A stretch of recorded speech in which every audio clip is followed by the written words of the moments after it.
punchisiga aduga matamsiga di yam section view ko wangang baga ahum si punsida halaro de bani kuchi smile lekanda awang anem doi letra thabak tom da smile pai bani chamanan bani yogi praja ji marin nam lei lingjen yam mane aina kwadi ngause base akoi university de singyo busda wai sig bani pi ahum mari se hoje kan di like khai bakrai bu ko ge na anoba education gi magi interpretation da sen kwadi tan ba hai bodo adu lari hai bu ko hai am ni ko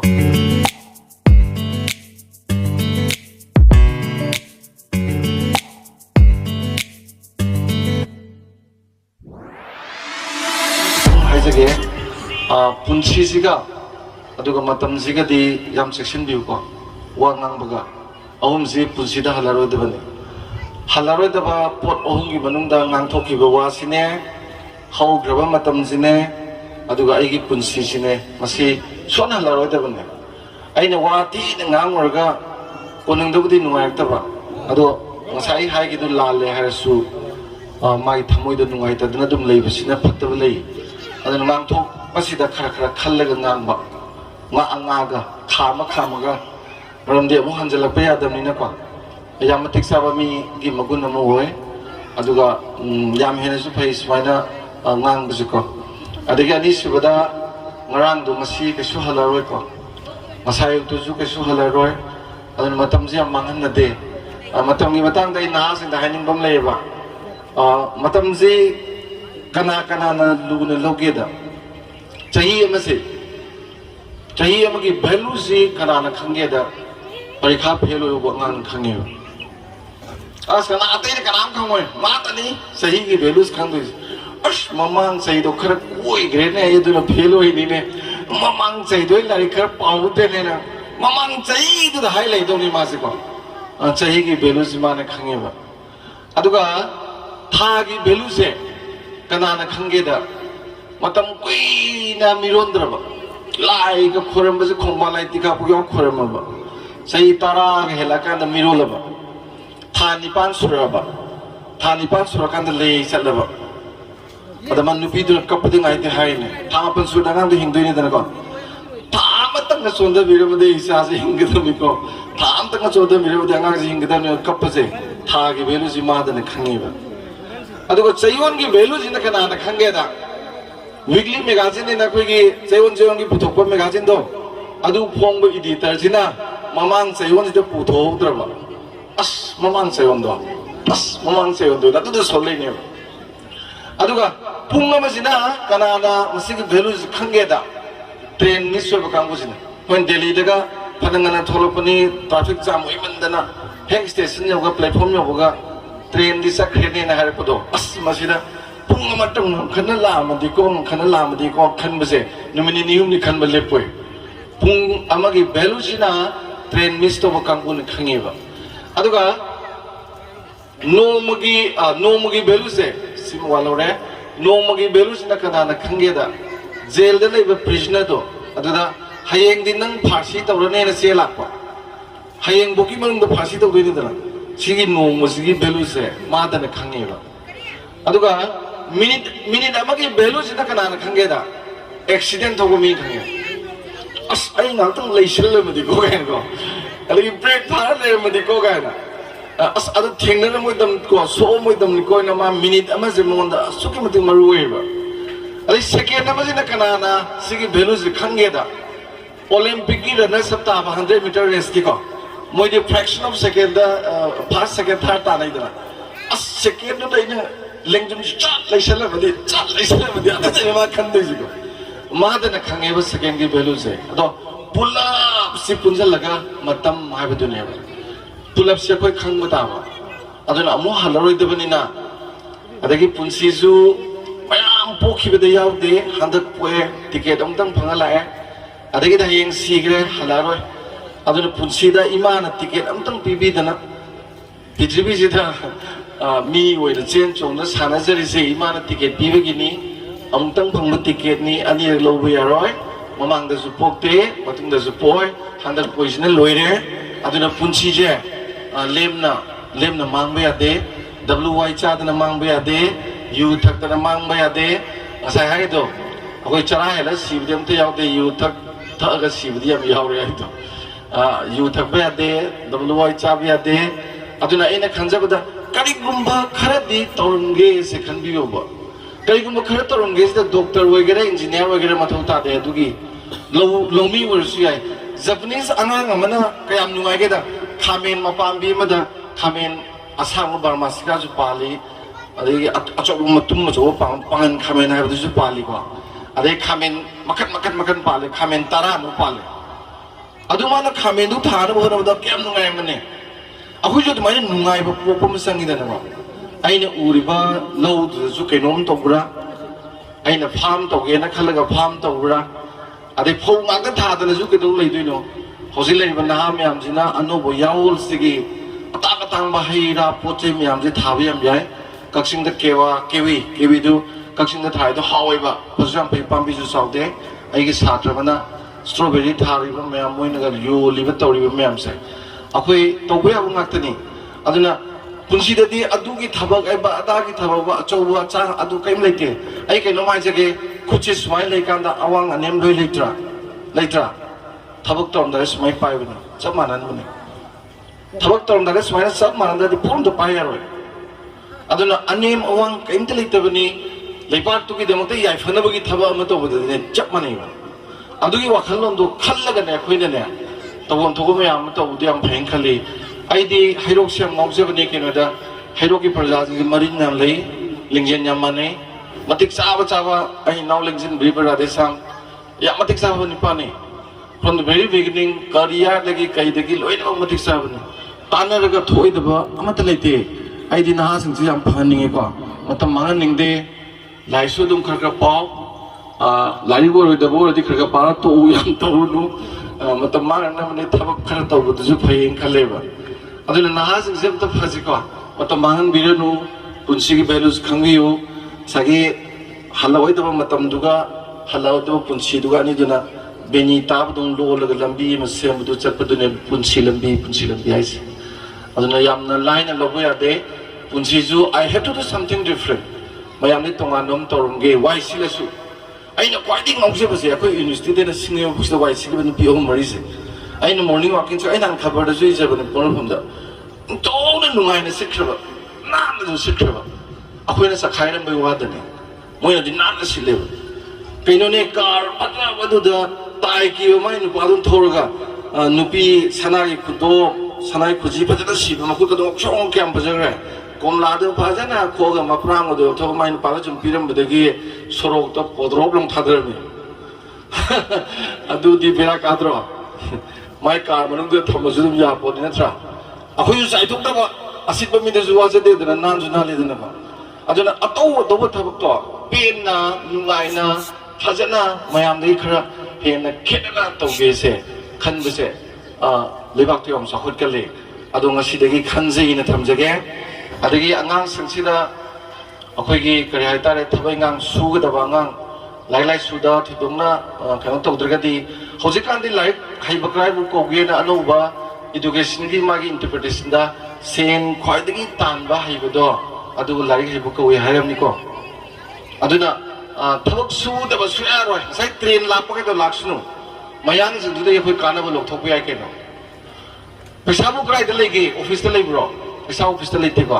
ꯄꯩꯁꯥꯗꯤ ꯀꯩꯊꯦꯜꯗ ꯂꯩꯕꯅꯤ ꯀꯩꯊꯦꯜꯗ market money ꯂꯥꯏꯁ ꯏꯟ ꯗ ꯃꯥꯔꯀꯦꯠꯀ ꯑꯗꯣ ꯀꯩꯊꯦꯜꯗꯨ ꯍꯧꯖꯤꯛꯇ ꯈꯪꯕ ꯍꯧꯔꯛꯏꯕ ꯆꯍꯤ 50-60ꯒꯤ ꯃꯇꯨꯡꯗ ꯑꯩꯈꯣꯏꯅ ꯉꯁꯤ ꯆꯍꯤ 30-40 ꯃꯃꯥꯡꯗ ꯈꯪꯉꯝꯃꯗꯤ ꯃꯌꯥꯡ ꯑꯃꯇꯕꯨ ꯂꯩꯔꯝꯃꯣꯏ ILPꯁꯨ ꯀꯩꯁꯨ ꯂꯩꯔꯣꯏ ꯀꯩꯅꯣ ꯁꯝ ꯀꯛꯄ ꯈꯣꯡꯎꯞ ꯁꯦꯡꯕ ꯑꯗꯒꯤ ꯄꯣꯠ ꯆꯩ ꯌꯣꯟꯕ ꯆꯥ ꯌꯣꯟꯕꯒꯁꯨ ꯍꯧꯖꯤꯛ ꯄꯥꯈꯪ ꯃꯆꯥ ꯃꯌꯥꯝ ꯈꯨꯗꯩ ꯁꯦꯠꯂꯒ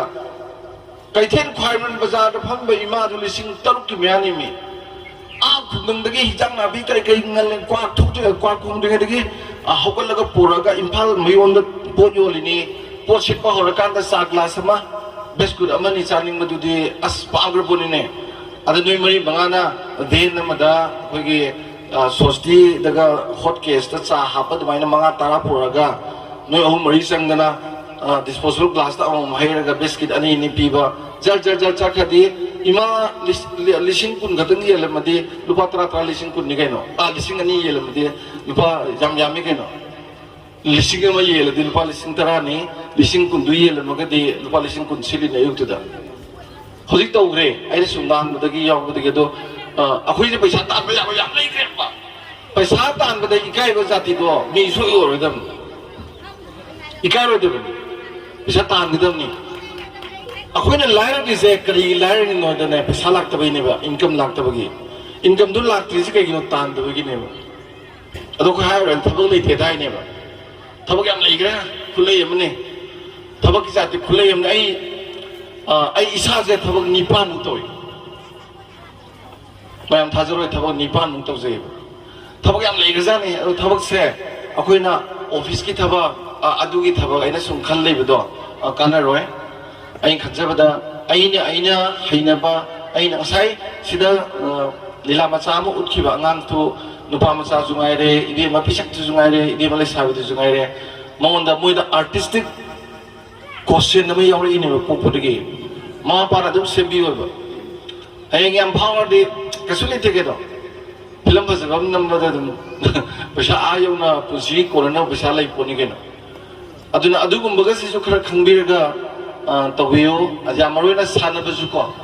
अंगांग सिक्सि ड्रग की करिगे लाथोंना होनबदा क्लब नजु सानबई पोट खरा तौबियो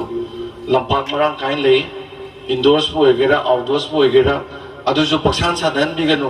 खरा टैलेंटेड ओइबा अंगांग मयामदुदि खंतोगा कोर्स मरमर त कौबिरगा हेक तमन बियो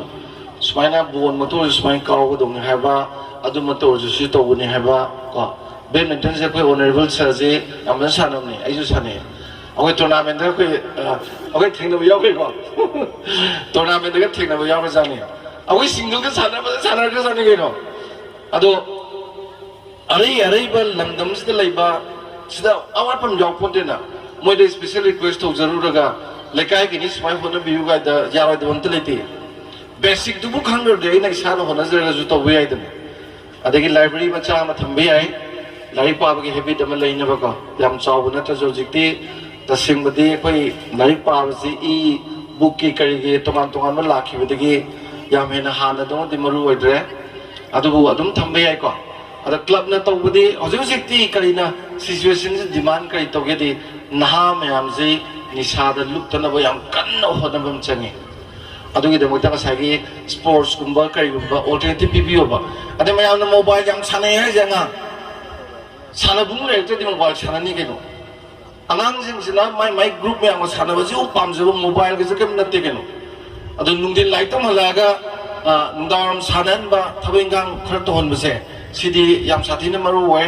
अदुगी सानबगी नुंगाइबदु लेदि मोबाइल के सुपाइबो अदुगी आंगांग में आमदो दमाइना सेमबिबगी पोचिमा अमा नि गतंग हाना फजना पाइबिबो याम नाना आंगांग में आमजिंगसि निसादगी कन तोदनबा अदगिदी आंगांग हाइबोने अहन मैम जिसु नुमिदे तागिबगा लिली एता थांगतबिनेबा मसि सुमा हाइरि थाइनदि मैम जिंजिना पलेम नुसिबिनंगी खोमलांग नामगी लमन पुनसिदे सिंबंग मरोयगा हाइबसे आंगांग सिंसिना ममागी खोमलांग थकपसे मसि आंगांग लोइ थैदना